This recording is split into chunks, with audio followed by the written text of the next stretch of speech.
নমস্কার, কেমন আছেন সবাই? আমার আজকের ব্লগে আপনাদের অনেক অনেক স্বাগত জানাই। তার সাথে সকলকে জানাই সুপ্রভাত। আজকে হচ্ছে বুধবার আর এখন সকাল 7:30 বাজে। আজকে তো সরস্বতী পুজো, আর সরস্বতী পুজো সেই জন্য আমার দুই বাচ্চায় কত তাড়াতাড়ি ঘুম থেকে উঠে গেছে। তবে আমার স্নান হয়ে গেছে 7টার সময়।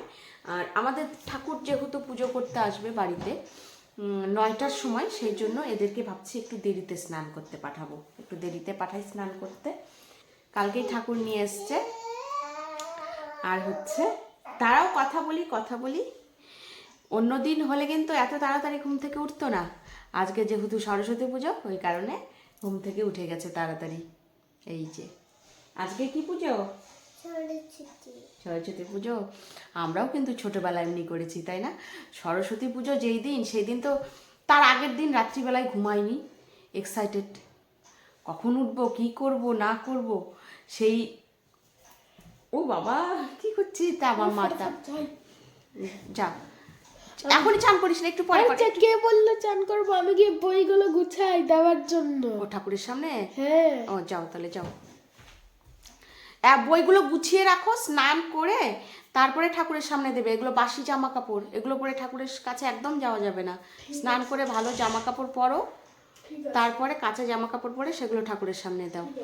আর আমরাও কিন্তু ছোটবেলায় এমনি ছিলাম। কুট্টুকুহু যেমন পুজোর জন্য এত সকাল সকাল উঠেছে, আমরাও তো সরস্বতী পুজোর দিন কোন ভোরবেলা উঠেছি, আর তার আগের দিন রাত্রিবেলায় কোনো ঘুম নেই, এত এক্সাইটেড। তো আমার ছেলে মেয়ে দুটোকেও দেখে ভাবছি যে আমরাও তো এইরকম ছিলাম। কুট্টু তো আরও তাড়াতাড়ি ঘুম থেকে উঠেছে। ওকে এইমাত্র টেনে তুললাম যে ওঠ মা করে, দেখো ঘুম এখনো কাটেইনি, হাঁ করে আছে মাটা আমার হাঁ করে আছে। চলো একবারে পুজোর ওইখানে স্নান করে নাও, একবারে পুজোর ওইখানে গিয়ে ভিডিও করব। চলো। ছেলে মেয়েকে স্নান করানোর পরে মন্দিরের বারান্দায় বসিয়ে দিয়েছি, আর ওদের দুজনকেই এমনি কাঁচা জামা কাপড় পরিয়ে দিয়েছি। কুহুকে শাড়ি আর কুট্টুকে এখনও পাঞ্জাবি পরাইনি, যে পুজোটা হোক, যখন স্কুলে যাবে তখন সব ওগুলো পরিয়ে নিয়ে যাব। আর এখন বাড়িতে আছে কাঁচা জামা কাপড়, যেগুলো পরে আছে সেগুলো পরেই অঞ্জলি দিক, এই ভেবেই কিছু আর পরাইনি। তো কুহুর স্কুলে আজকে কুট্টু যাবে। কুট্টুর স্কুলে কোনো রকম সরস্বতী পুজো হয় না, ওই জন্য ওর ভারী মন খারাপ। ওই কারণে বনুর স্কুলে যাবে। কুট্টুর স্কুল যেহেতু খ্রিস্টানিয়ান স্কুল, ওই কারণেই পুজোটা হয় না। ঠাকুরের সামনে একটা ঘিয়ের প্রদীপ জ্বালিয়ে দেখাতে হয়, তো সেইটাই আমি রেডি করে নিচ্ছি। এটা রেডি হতে বাকি ছিল, তো এটা এখন রেডি করে নেব। আর ঠাকুর মশাই আমাদের চলে এসেছে, ঠাকুর মশাইয়ের পাশে এই ঘিয়ের প্রদীপ দিয়ে দেব।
রেডি হয়েছি, আমি একটা কাঁথা স্টিচ শাড়ি পরেছি, আর এর ওপরে কুহুকে শাড়িটা পরিয়ে দেবো। জন্মদিনে ও যে শাড়িটা পরেছিল সেইটাই হচ্ছে এই জামাটার উপরে পরিয়ে দেব।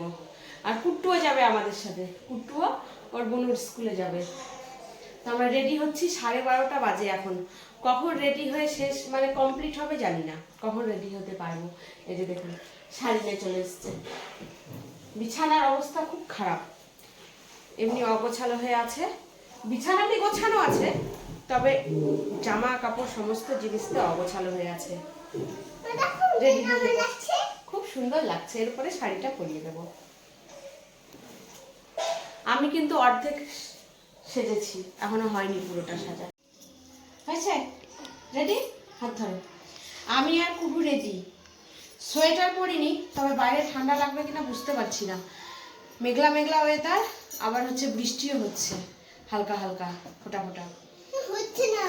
তো কুহুকে একটা সোয়েটার পরিয়ে দিয়েছি, সোয়েটারের উপরে শাড়িটা পরিয়েছি, আর আমি কিন্তু সোয়েটার পরিনি, বুঝতে পারছি না ঠান্ডা লাগবে কিনা। 1টা বাজে এখন, অনেক বেলা হয়ে গেছে। নিজে রেডি হয়েছি, মেয়েকে শাড়ি পরানো, মানে ওকে শাড়ি পরাতেই 1 ঘন্টা প্রায় লেগেছে মনে হয় যেন। যাও, একটা না একটা, এর থেকে বললাম যে চল তুই যা, জামা পর, চলো যাই এবার। কুট্টু যাবে না, কুট্টু যাচ্ছে না। কুট্টু শেষে বলে মা আমি যাব না, আমি ঘরেই থাকি, তুমি আর বুনু যাও। তা আমরা এখন যাচ্ছি। ভালো লাগছে দেখতে আমাদের মা মেয়েকে, কুট্টুকে আর আমাকে। ভালো লাগছে। আজকে তো শুধু সরস্বতী পুজো না, সাথে ভ্যালেন্টাইন ডে। তো একই দিনে সরস্বতী পুজো আর ভ্যালেন্টাইন ডে পড়েছে।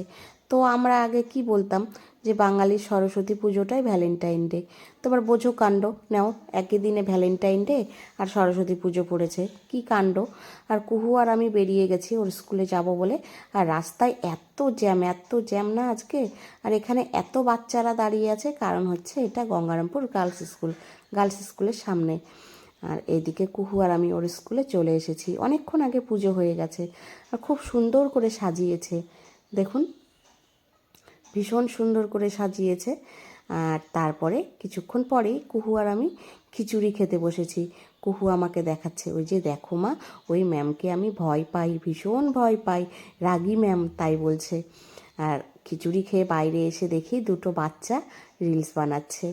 আর অর্ধেক লোক চলে গেছে, বললাম না কুহু আর আমি অনেক দেরিতে এসেছি, 1টার সময় বেরিয়েছি। তো দেখছি সব লোকই প্রায় চলে গেছে। কুহু তাকাও মা, তাকাও।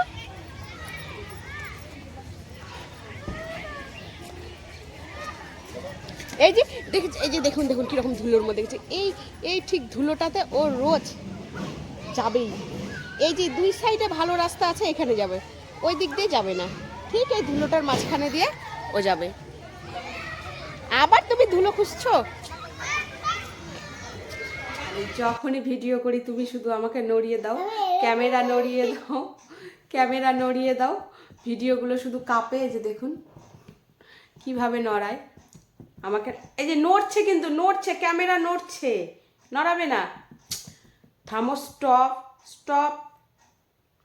শুভ সন্ধ্যা।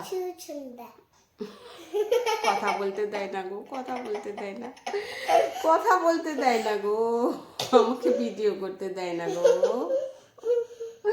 এই দুষ্টু মেয়েটা হয় ক্যামেরা নড়াবে, না হলে আমি যা বলবো সেটাই কপি করে বলবে। শুভ সন্ধ্যা। একটু কথা বলি। এখন হচ্ছে গিয়ে রান্না করব, ভাত করব। দুপুরে খিচুড়ি করেছি। শুনতে বাজে লাগবে, আমিও কথা বলছি, তুমিও সেম কথা বলছো। ব্লগটা কি দেখতে ভালো লাগবে, শুনতে ভালো লাগবে?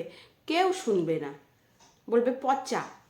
আর আজকে বাচ্চাদের তো পড়াশোনা নেই, তো সন্ধ্যা থেকে বসে বসে হইচইতে কেমিস্ট্রি মাসি দেখছি। ভীষণ ভালো লাগলো ওয়েব সিরিজটা কেমিস্ট্রি মাসি। আর কুট্টু এতক্ষণ ওর ঠাম্মার ঘরে ছিল, ওর ঠাম্মার ঘরে বসে বসে কার্টুন দেখছিল। তো কিছুক্ষণ আগে এসে ও কেমিস্ট্রি মাসি দেখছে, ওর নাকি ভীষণ ভালো লেগেছে। আর সত্যিই ভালো, ও একবারে ধ্যান মগ্ন হয়ে কেমিস্ট্রি মাসি দেখছে, চোখের পাতা ফেলছে না, এত বড় বড় চোখ বের করে করে দেখছে। তো এখন গিয়ে রান্না বসাবো, দেখি কি রান্না করি, ভাতের সাথে কিছু একটা করতে হবে। এই এই যে দেখুন ওখানে বসে আছে এই ছেলেটা, কি দিয়ে ভাত খাবি? আমিও। তুইও? আমি ওকে জিজ্ঞেস করলাম কি দিয়ে ভাত খাবি, ও বললো কেমিস্ট্রি মাসি। বললাম না ধ্যান মগ্ন হয়ে দেখছে ওয়েব সিরিজটা। আমি তোকে বলেছি কি দিয়ে ভাত খাবি, তোকে আমি বলিনি কি দেখছিস। পাগল ছেলে কোথাকার। কেমিস্ট্রি মাসি দিয়ে 2 ছেলে মেয়ে আজকে আমার ভাত খাবে। আর আজকে ব্লগটাও বড় করব না, কয়েকদিন ধরে বলছি না যে আমার ভীষণ গ্যাস হচ্ছে, গ্যাস অ্যাসিড হচ্ছে এগুলো। দুপুরবেলায় খিচুড়ি খেয়েছি, অ্যাসিড হয়ে গেছে। এবার তারপর থেকে মাথা ব্যথা করছে, গলার এখানটা জ্বালা করছে, মাথা ব্যথার সাথে। মানে এই শীত পড়া থেকেই আমার শুধু প্রায়শই অ্যাসিড হচ্ছে। শীতের কারণেই নাকি এখন বুঝতে পারছি না। তবে আজকের মতো ভিডিওটা এখানেই শেষ করছি। সবাই ভালো থাকবেন, সুস্থ থাকবেন। আমার ব্লগগুলো যদি আপনাদের ভালো লেগে থাকে তাহলে অবশ্যই সবাই সাবস্ক্রাইব করে দেবেন। ফেসবুক পেজটা থেকে দেখলে প্লিজ একটু ফলো করে দেবেন, লাইক শেয়ার কমেন্ট করবেন। শুভরাত্রি। শুভরাত্রি। শুভরাত্রি। তাহলে গিয়ে সবাই শুভরাত্রি। তাহলে গিয়ে এখন কেমিস্ট্রি রান্না করি, ছেলে মেয়েরা যখন কেমিস্ট্রি দিয়ে ভাত খাবে।